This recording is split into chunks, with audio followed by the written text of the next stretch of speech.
Calcaño hijo desnuda los buitres de los fondos de inversión, descubre las guaridas fiscales y emprolija la economía del laberinto.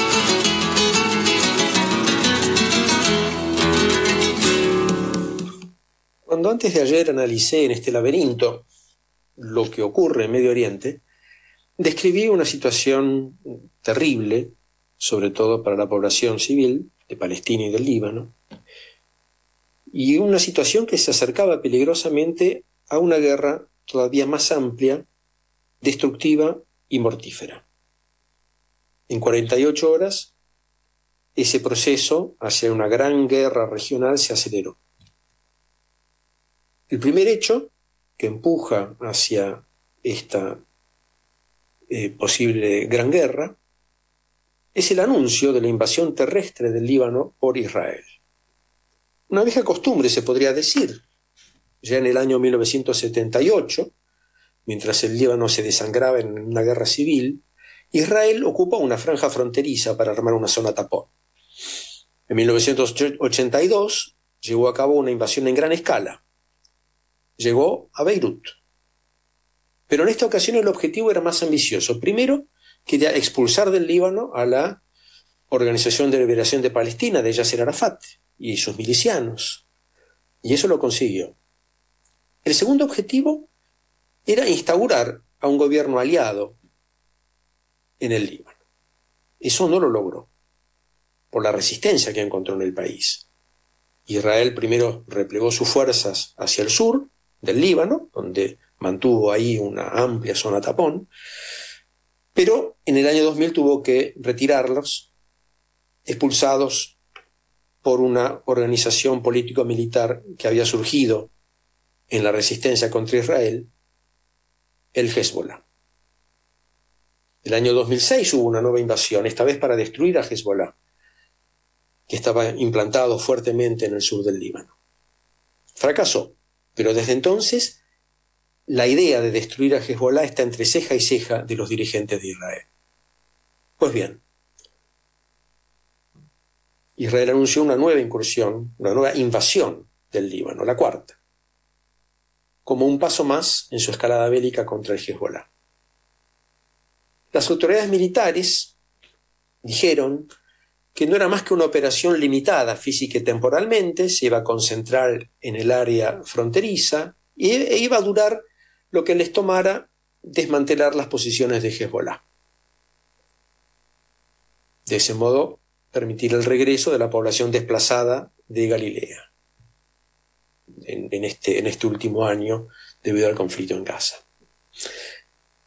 La verdad es que el objetivo parece ser mucho más ambicioso. El primer ministro Netanyahu dijo que lo que quiere es cambiar la geopolítica de Medio Oriente, establecer una nueva relación de fuerzas en la región y también adentro del Líbano. Porque si logra aplastar a Hezbollah, piensa poder instalar un gobierno títere. Vemos que Israel no abandona sus objetivos históricos en el Líbano, pese a haber fracasado repetidas veces.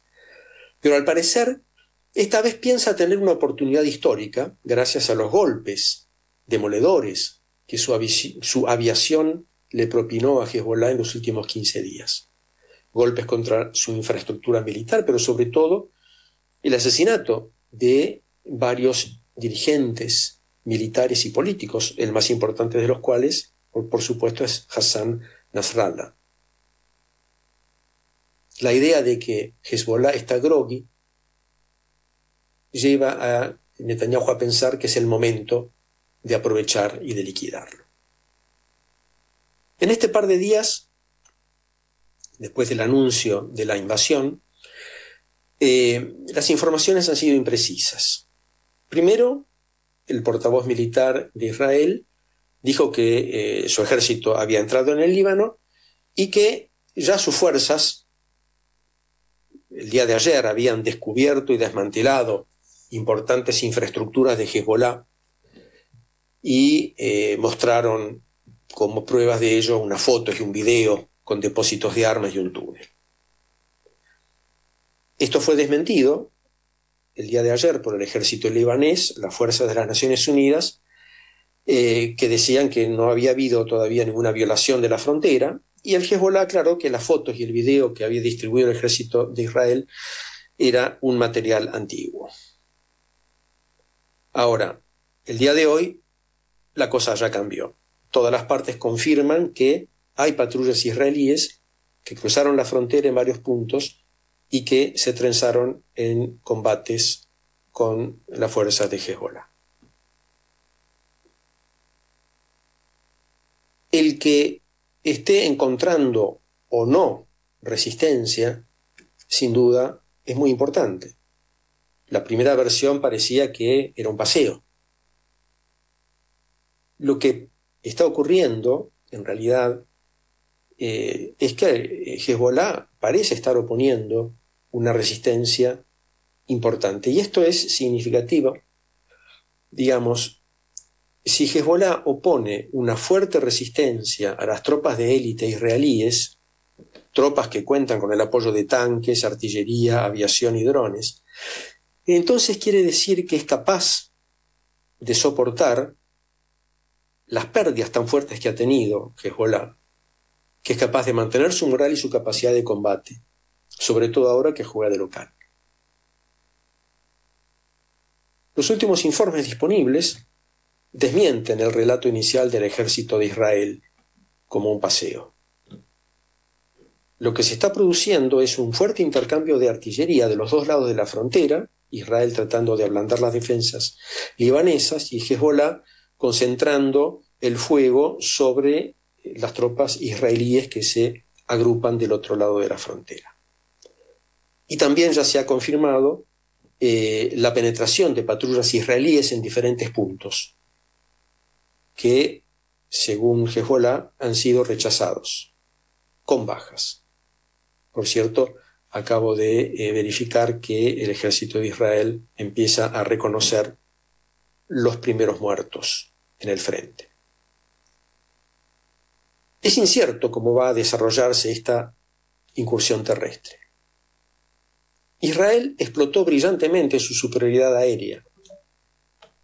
La sigue usando, por cierto, con intensidad. Pero con ello, con la superioridad aérea, no alcanza para ocupar el terreno y obtener los objetivos militares y políticos que se plantea Israel. Es necesario mandar a la infantería. Y acá las fuerzas se equilibran. Sin duda, sigue siendo muy significativo el poder de fuego aéreo, pero el factor humano en el combate de infantería, el factor humano cobra mayor importancia. Y allí están las brigadas Radwan y Badr de Hezbolá, que son particularmente aguerridas. Frente a ellos, Israel anunció el envío de nuevas brigadas de élite como la Golani, y de nuevas fuerzas blindadas para la invasión. Ese es entonces el primer acontecimiento importante, significativo, en estos 2 últimos días, la invasión del Líbano por Israel. El segundo acontecimiento ha sido el ataque misilístico que Irán lanzó contra Israel. Pongamos el hecho en contexto. Irán es el actor más fuerte de una alianza que se conoce como el Eje de la Resistencia, que reúne a quienes se oponen a Israel y defienden la causa palestina en Medio Oriente. Además de Irán, en este eje está el Hezbolá libanés, el Hamás palestino, las milicias chiitas en Irak, los hutíes de Yemen, y en un papel más modesto, enredada en su propio conflicto interno, está Siria. Dentro de este eje, Hamás en Gaza y Hezbolá en el Líbano son los que han estado en la primera línea de la lucha iniciada por Hamás el 7 de octubre del año pasado. Son los que más pérdidas sufrieron. Sus territorios han sufrido bombardeos intensísimos por parte de Israel y una destrucción difícil de imaginar. En esa situación, en Gaza y en el Líbano, empezaron a levantarse voces: nos están masacrando, ¿qué hace Irán? Y aparecieron sospechas sobre el nuevo presidente de Irán, Masoud Pezeshkian, un reformista que reemplazó al presidente anterior, Ibrahim Raisi, considerado como conservador o de los más duros, y que murió en un sospechoso accidente de helicóptero hace poco más de 4 meses. Lo que se decía de Pezeshkian es que podía estar abandonando a sus aliados en dificultad, por conveniencia o por temor. Por conveniencia, porque a cambio del levantamiento, al menos parcial, de las sanciones económicas que sufre Irán por parte de los países de Occidente, entonces, a cambio de eso, podía abandonar a sus aliados. Por temor, también se decía, porque si interviene, Israel podría atacar las instalaciones estratégicas de Irán, incluyendo sus plantas nucleares. Por eso, el hecho de que Irán haya enviado cerca de 200 misiles contra Israel tiene un impacto político muy importante, incluyendo, en particular, dentro de esta alianza del eje de la resistencia. Irán plantea que su ataque contra Israel es la respuesta a ataques previos de Israel, en particular a un asesinato en el mes de julio, cuando en Teherán, la capital de Irán, Israel asesinó a Haniyeh, uno de los jefes más importantes de Hamas. También como respuesta al asesinato de Hassan Nasrallah y al mismo tiempo de un general iraní que estaba con él. Este no es el primer ataque que hace Irán contra Israel. En abril hubo otro, en respuesta esa vez a un ataque de Israel contra el consulado de Irán en Damasco, donde mató también a varios dirigentes militares de Irán. Pero este ataque es distinto. Por lo pronto no avisó. En el ataque anterior había dicho, bueno, mire, voy a atacar en tal momento. ¿Por qué? Porque quería demostrar, puedo llegar, puedo atacarlos, pero no les quiero hacer daño. Y lo que mandó en abril Irán fueron proyectiles, digamos, lentos, que tardaban, en el caso de los drones, tardaban horas en llegar desde Irán hasta Israel. Ahora no avisó y mandó misiles mucho más modernos. No se sabe muy bien si son hipersónicos. Alguna gente dijo que sí, que eran de los hipersónicos, que en 15 minutos llegaban desde Irán a Israel. Israel dice que no eran hipersónicos, en fin. El hecho es que esta vez la intención no era demostrar algo. Ahora la intención era demostrar que estaban resueltos a entrar en la pelea, no solo que podían entrar. ¿Cuál fue el resultado material de este ataque? Hay varias versiones, a veces cambiantes. Una es que con la ayuda de Estados Unidos, Israel derribó la gran mayoría de los misiles y los que cayeron en descampados sin causar daño. Otra versión de los canales árabes que se puede mirar por internet es que que habían misiles que llegaban a su destino con fuertes explosiones. Eran imágenes filmadas por palestinos desde los territorios ocupados y que entonces superaban la censura militar de Israel. Hace un par de horas leí en la prensa de Israel que el ejército admite que varias bases de la Fuerza Aérea de Israel fueron bombardeadas, fueron alcanzadas por los misiles de Irán. Agrega así que los daños no impiden que estas bases sigan siendo operacionales. ¿Cómo sigue la historia?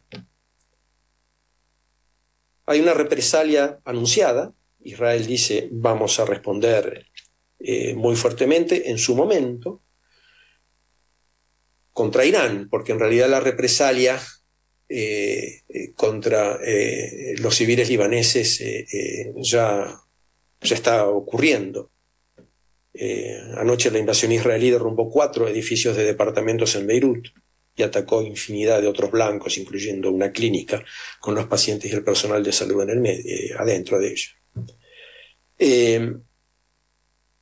Irán dijo, si Israel me ataca en represalia a mi ataque, que era en represalia a los otros ataques, bueno, si Israel me ataca, yo voy a responder más fuerte, voy a atacar las infraestructuras de Israel.